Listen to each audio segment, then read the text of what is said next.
that I needed to transplant it. It needed to go to a larger pot.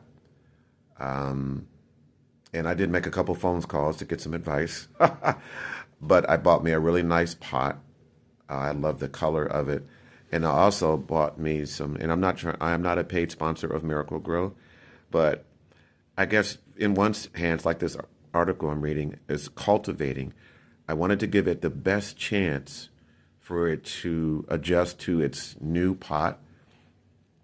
Also, the fact that this Miracle Grow, I think, has really helped it. So I'm endeavoring to cultivate this plant to prepare this. I prepared the soil and put new soil in it, actually. I kept the old soil and put new soil in it that has a lot of different ingredients in it to help it grow and to nurture it. And that's pretty much what this article is saying, that sometimes we have to nurture our mind and cultivate our heart and mind to prepare it to have the best chance for growth.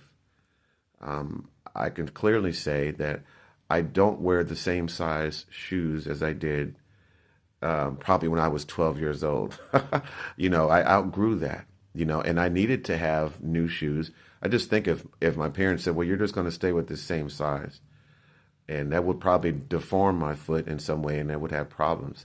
I needed to have room to grow. This pot is a lot bigger than the one that came in.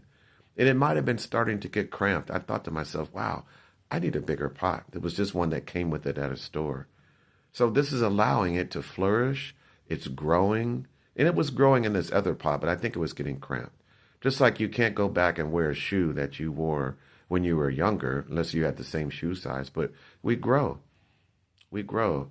And by cultivating our heart and mind and giving it, well, let's just read some more things here. Key points of cultivating your heart and mind. It is not a passive process, but requires conscious effort to nurture positive emotions and behaviors.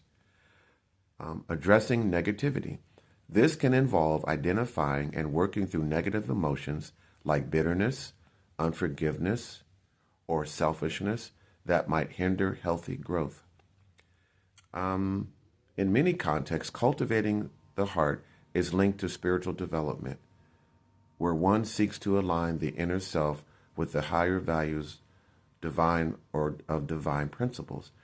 There's a scripture, I hope I can find it, that talks about planting the good soil, that God ultimately is the gardener of our heart. He can heal our heart. And I admit, when I first took some of this stuff out